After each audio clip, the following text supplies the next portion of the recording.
आज की वीडियो में हम लोग एक रोमांटिक ड्रामा मूवी को एक्सप्लेन करने वाले हैं और इस मूवी का नाम है क्रेजी लव, जिसे 1993 में रिलीज किया गया था। इस मूवी के शुरुआत में हम लोग एक ऐसी लड़की को देखेंगे जिसे अपने संतरे दिखाने का बहुत शौक होता है। एक बार जब वो एयरपोर्ट में जाती है तब एक आदमी उससे मिलता है और वो उसे अपने साथ अपने घर पर चलने के लिए कहता है। वो लड़की उसके साथ आने के लिए मान जाती है। इसके बाद वो उसके घर पर आकर उसे अपने संतरे दिखाती है। वो आदमी इसके संतरे निचोड़ने लगता है, लेकिन तभी उस आदमी की बीवी यहाँ आ जाती है। इसके बाद क्या होता है ये हम आगे इस वीडियो में देखेंगे। तो चलिए इस मूवी को शुरू करते हैं। मूवी के शुरुआत में हम लोग एक खूबसूरत लड़की को देखते हैं जिसका नाम जेन होता है। जेनी अपने बाथरूम में नहा रही होती है, तभी उसकी मेड यहाँ आकर उसे जल्दी करने के लिए कहती है, लेकिन अंदर जेनी आराम से मजे लेकर नहा रही थी। इसी बीच जेनी के घर में दो मोंक आते हैं। जेनी के पेरेंट्स उन्हें लेकर अंदर आ जाते हैं। वो लोग अभी बातें कर ही रहे थे, तभी जेनी नहाकर बाथरूम से निकलती है। दोनों मोंक आंखें फाड़कर जेनी को देखने लगते हैं क्योंकि जेनी यहाँ बिना कपड़ों के होती है। ये देखकर जेनी के डैड उसे जल्दी से कमरे के अंदर भेज देते हैं और वो मोंक से माफी मांगते हैं। जेनी कुछ ज्यादा ही खुले विचारों वाली होती है और उसे घर में कपड़े पहनने की आदत नहीं थी। उसे सबके सामने अपनी अंगों को दिखाना और खास करके अपने संतरों को दिखाना बहुत पसंद था। कुछ देर के बाद मोंक वहां से चले जाते हैं। जेनी भी कपड़े पहनकर बाहर आती है। यहाँ से जाने से पहले वो अपने डैड से मिलती है। उसके डैड उसे पैसे देते हुए ये कहते हैं, तुम गंदे लड़कों से दूर रहना और किसी को भी अपने संतरे निचोड़ने मत देना। इसके बाद जेनी अपने माँ से मिलकर एयरपोर्ट के लिए निकल जाती है। गाड़ी में बैठकर वो अपने बॉयफ्रेंड का फोटो निकालती है। उसके बॉयफ्रेंड का नाम चैंग था। इसके बाद जेनी चैंग को कॉल करती है और वो उसे भी अपने साथ यूके आने के लिए कहती है, लेकिन चैंग जेनी को मना कर देता है क्योंकि वो किसी काम में बिजी था। चैंग के मना करने के बाद जेनी उदास हो जाती है। थोड़ी ही देर बाद जेनी एयरपोर्ट पहुंचकर अपने दोस्त एना से मिलती है। एना को उसका बॉयफ्रेंड सू एयरपोर्ट छोड़ने के लिए आया था। इसके बाद सू एना के गले लगकर ये कहता है, काश मेरे पास भी पैसे होते, तब मैं भी तुम्हारे साथ यूके चलता। ये सुनने के बाद जेनी अपना टिकट सू के नाम पर करवा देती है। जेनी के ऐसा करने से एना और सू बहुत खुश होते हैं। असल में जेनी ने ऐसा इसलिए किया था ताकि वो यहाँ पर अकेले रहकर मजे कर सके। इसके बाद जेनी एना को कुछ लेटर्स देते हुए ये कहती है, यूके जाने के बाद तुम इनमें से एक चिट्ठी हर हफ्ते मेरे पेरेंट्स को भेजना। इसके बाद जेनी एयरपोर्ट से निकलती है। एयरपोर्ट से निकलते हुए उसकी नजर एक कपल पर जाती है। यहाँ हस्बैंड अपनी वाइफ को एयरपोर्ट छोड़ने के लिए आया था, लेकिन उसके वाइफ के जाने के बाद वो आदमी जेनी के पास आकर उससे फ्लर्ट करने लगता है क्योंकि उसकी वाइफ आज घर पर नहीं रहेगी, इसलिए वो आज रात जेनी के साथ मजे करना चाहता है। पहले तो जेनी उसे मना करती है, लेकिन जब वो देखती है उस आदमी की वाइफ वापस आ रही है, तब वो जानबूझकर उसकी वाइफ को दिखाते हुए उस कार में बैठ जाती है। इसके बाद वो आदमी जेनी को लेकर अपने घर में पहुंच जाता है। यहाँ जेनी फिर से अपने संतरे निकालकर बैठ जाती है। जेनी के संतरों को देखकर वो आदमी जेनी से पूछता है, क्या तुम कोई मॉडल हो? इस पर जेनी कहती है, नहीं, मैं अभी अपनी पढ़ाई पूरी कर रही हूँ। वो आदमी जेनी से कहता है, मैं एक डॉक्टर हूँ। इसके बाद वो जेनी को चेक करने के बहाने उसके संतरे को निचोड़ने लगता है। जेनी उसके इरादों को समझ जाती है, लेकिन जेनी ये बात अच्छे से जानती थी कि उस आदमी की वाइफ कभी भी यहाँ पहुँच सकती है और इसलिए वो उस आदमी को नहीं रोकती है। थोड़ी ही देर बाद उस आदमी की वाइफ यहाँ पहुंच जाती है। उस आदमी की वाइफ के यहाँ आते ही जेनी यहाँ से भाग जाती है और अब उन दोनों कपल्स के बीच में लड़ाई होने लगती है। इधर जेनी बिना कपड़ों के ही रोड पर निकल आई थी। जेनी के बड़े बड़े संतरों को देखने के चक्कर में एक टैक्सी ड्राइवर अपनी टैक्सी ठोक देता है। इसके बाद वो शहर से दूर एकांत में जाती है। यहाँ वो अपनी आवाज रिकॉर्ड कर रही थी। उसकी बातों से हमें यह पता चलता है वो कुछ दिन अकेले रहकर मजे करना चाहती है क्योंकि उसका बॉयफ्रेंड तो अपने काम में बिजी था, इसलिए वो एंजॉय करने के लिए हांगकांग चली जाती है। जेनी को अकेले जाता हुआ देखकर दो आदमी उसके पास आते हैं और वो लोग जेनी को लिफ्ट ऑफर करते हैं। जेनी भी उनकी गाड़ी में बैठ जाती है। इसके बाद वो लोग जेनी को लेकर एक सुनसान जगह पर जाते हैं और गाड़ी रोककर जेनी के साथ जबरदस्ती करने का ट्राई करते हैं। इस पर जेनी उन दोनों को रोकते हुए ये कहती है, तुम लोग मेरे साथ जबरदस्ती मत करो, मैं तो खुद ही तुम दोनों के साथ घपाघप करना चाहती हूँ।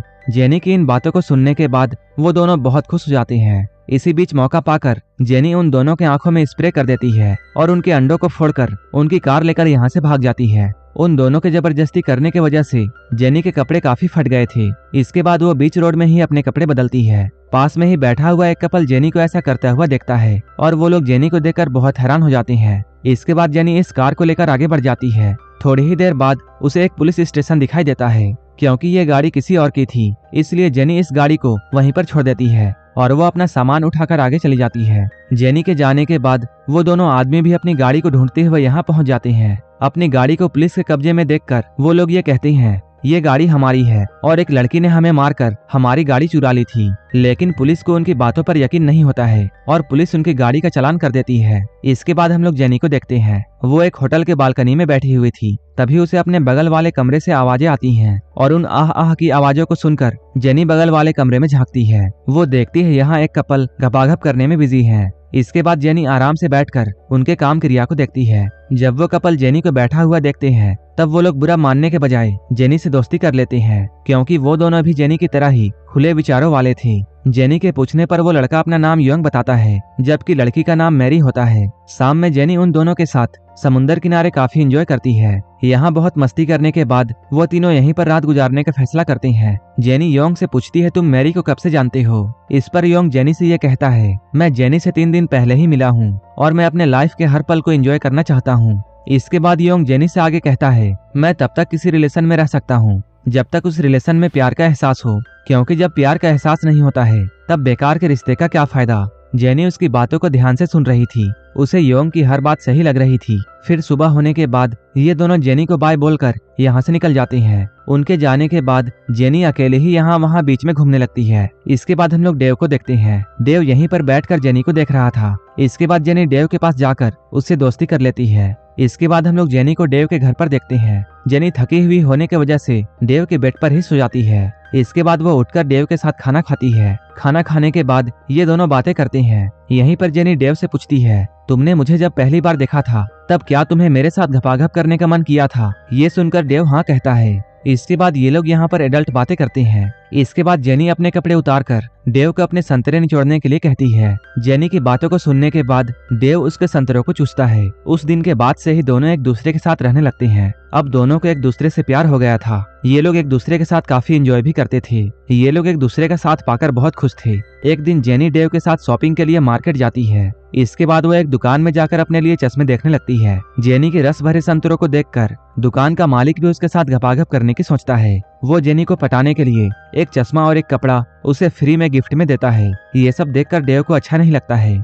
फिर वो जेनी को लेकर यहाँ से निकल जाता है, लेकिन दुकानदार उन्हें रोककर शाम में एक बार में आने के लिए कहता है। इसके बाद हम लोग इन तीनों को उस बार में देखते हैं। इस बार में जेनी काफी ज्यादा पी लेती है। इसके बाद वो उस दुकानदार के साथ डांस करने लगती है। इत्तेफाक से वो दोनों गाड़ी वाले लड़के भी यहाँ पहुँच जाते हैं। जेनी को डेव के साथ देखकर वो लोग ये समझ जाते हैं डेव उसका बॉयफ्रेंड है।